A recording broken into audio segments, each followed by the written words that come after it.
Okay, this is going to be the first video for the French Revolution. This is the causes and reactions. This is just kind of the introduction into what's happening with the French Revolution.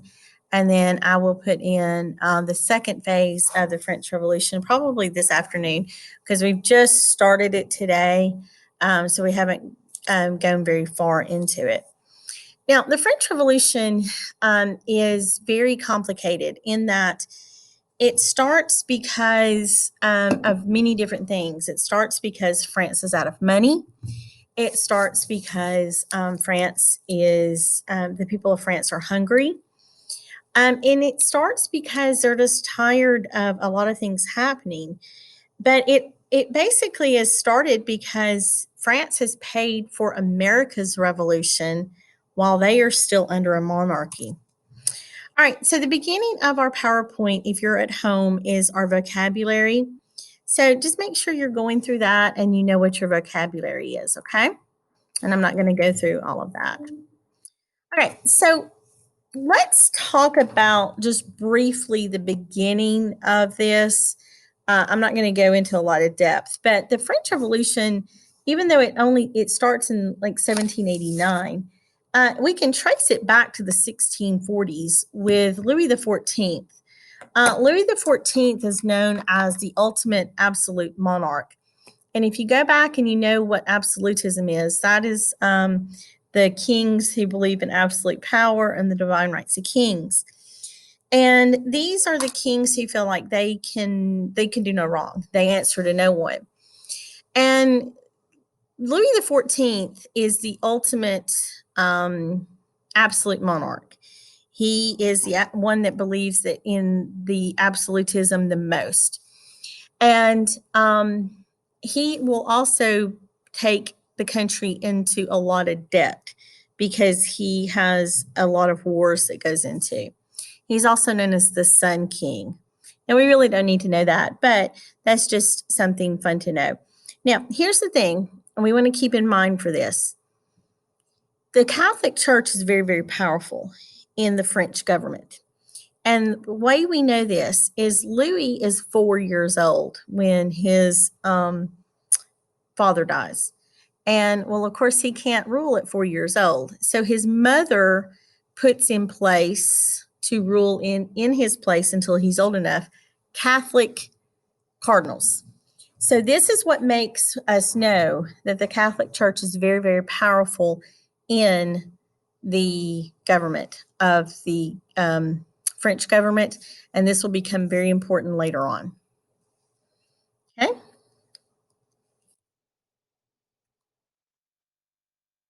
right, so this is the Palace of Versailles, and you can take a look at these pictures. This is going to be another reason as to why that the government is broke, the country is broke, is because the people are paying for this. This is the king's bedroom. This is the palace itself. That is not fake gold anything. This is the queen's bedroom, which we will talk about in the next section, PowerPoint.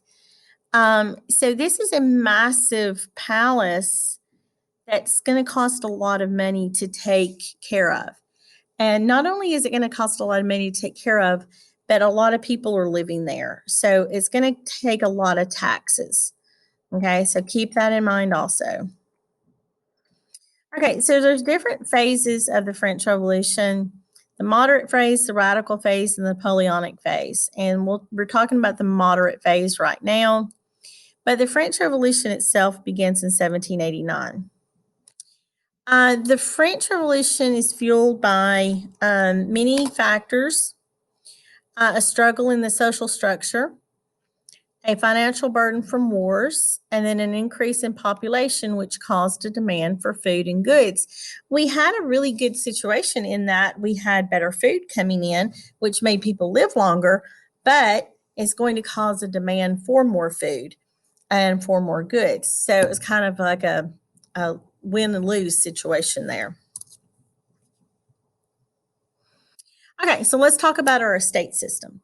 We had 3 estates. The first estate is what we call our clergy. Now, clergy just means anybody who is a minister, a preacher in any denomination. It doesn't have to be the Catholic Church. But in this case, it is the Catholic Church. Okay, so the first estate is members of the Catholic Church. They hold a lot of power in the government.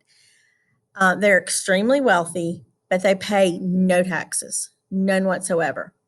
So they are benefiting from everyone else doing everything for them, but they pay no taxes. The second estate is the nobility. By the nobility, what we mean by that is people who are wealthy and people who have land and people who have titles. So, like Lord so and so or the Duke of so and so. So, while they have a bigger population than the clergy, they also pay no taxes. They are extremely wealthy. Now, a lot of the nobles live at Versailles with the king. So, not only are the taxes going to keep up the palace itself, but it's going to pay for the nobility living there. So, the first estate is the clergy, the second estate is the nobility. Neither one pay any taxes.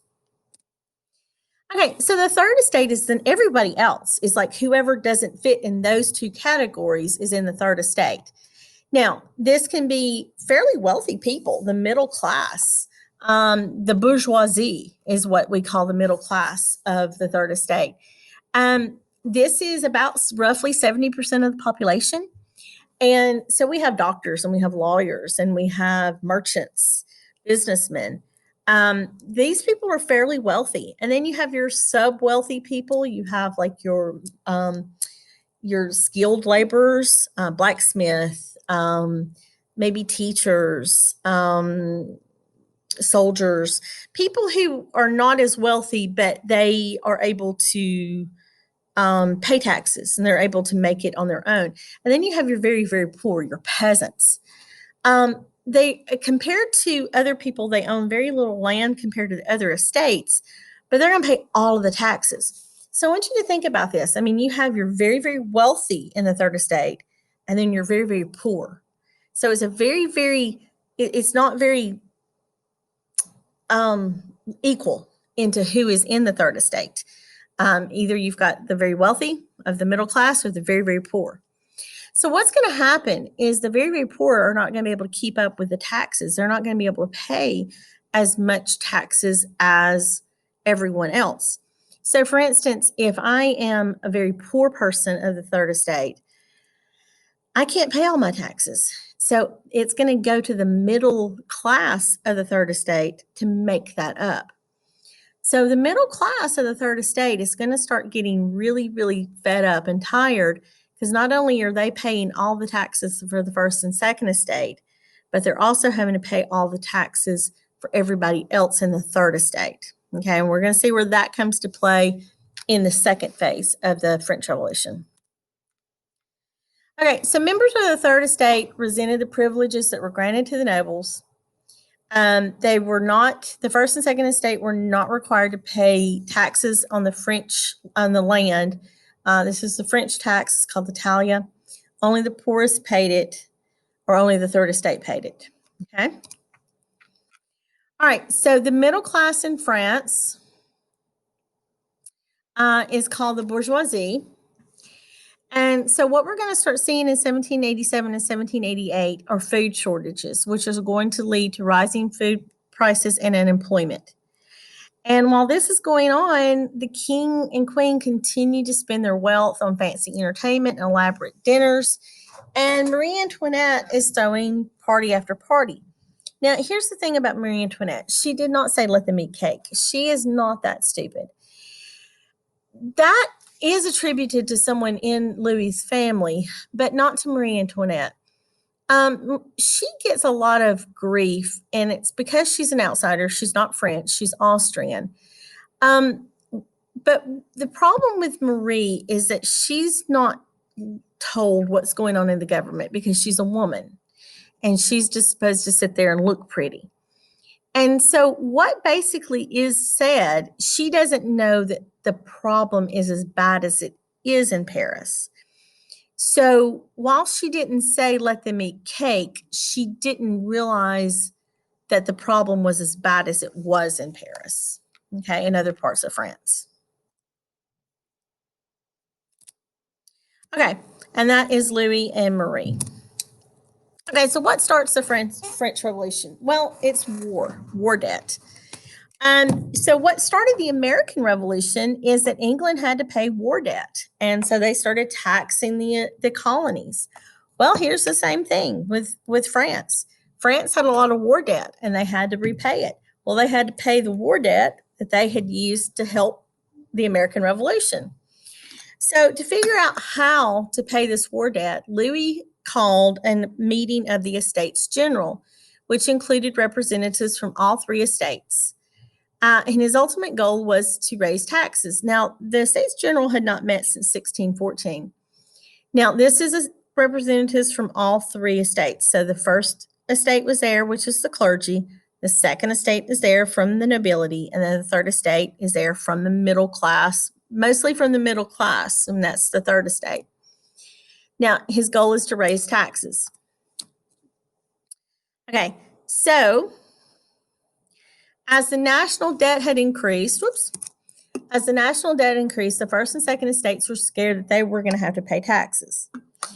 So the first and second estate each sent 300 representatives, and the third estate had 600 representatives. Well, technically, they are outnumbered because only just one vote would tip the third estate over. Like one vote from the first or second estate would cause the third estate to have more votes. And they knew this. So the first and second estate said that there would be only one vote per group. So not everybody, there wouldn't be 600 votes, there wouldn't be 300 votes per group, there would only be one vote. So that way they knew they could outvote the third estate. So this means that the third estate would be outnumbered regardless. And they said, this is not fair. So fed up with the monarchy's system of ruling and desperate for a change, the members of the third estate declared themselves a national assembly, which was a new governing body for France. So they left that meeting house in Versailles and they went to a new meeting room in Versailles. Well, they were locked out when they came back to meet the next day. And so they decided to go and meet at an indoor tennis court because they were locked out. Now, they were suspicious that the king was trying to get them to not meet because all of a sudden their meeting house was locked out in Versailles. So they met at this indoor tennis court and they said, we will not leave here until we get a constitution written. And this is what's called a tennis court oath. Okay.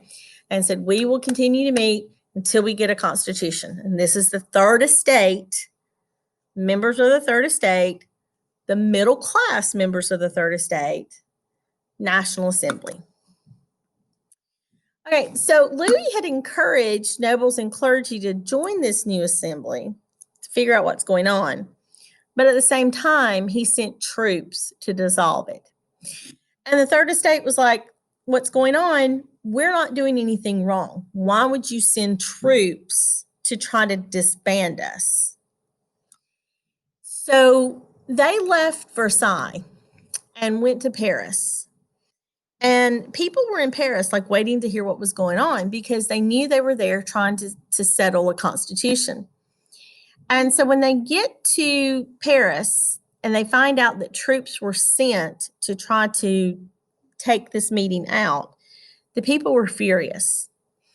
So on July 14th in 1789, French citizens stormed the city's prison called the Bastille in search of weapons and ammunition to be able to defend themselves because they were thinking, okay, if the king is going to send troops to a meeting that is peaceful, what's he going to do otherwise? Like, we need to be able to defend ourselves. Well, when they broke into the armory part of the Bastille, they didn't find any weapons or ammunition. So we don't really know. Like, did Louis hide the ammunitions or weapons, or did they just not have anything? Because remember, they just had come off of helping America with their revolution. So did they just not have anything, or was he hiding it? We don't know. But what we do know is that the crowd destroyed the Bastille one brick at a time. Now, what they did is that there were some cannons outside of the Bastille defending it. And so they like shot cannons into it to kind of like put holes in it. And then they just destroyed it. Now, it didn't happen overnight, it happened over a course of several weeks, but they destroyed enough of it in a short amount of time that they could not rebuild it while everything else was going on. And even today, it does not stand. There's like a plaque. Here's where the Bastille stood.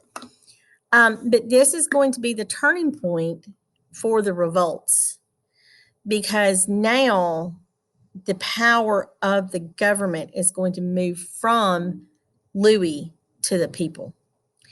And this is going to show Louis that he is going to not have the power that he thinks he has.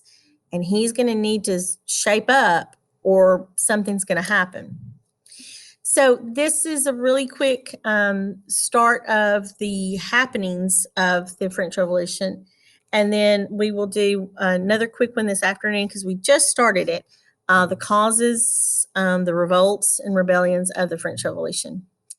And that will be up this afternoon.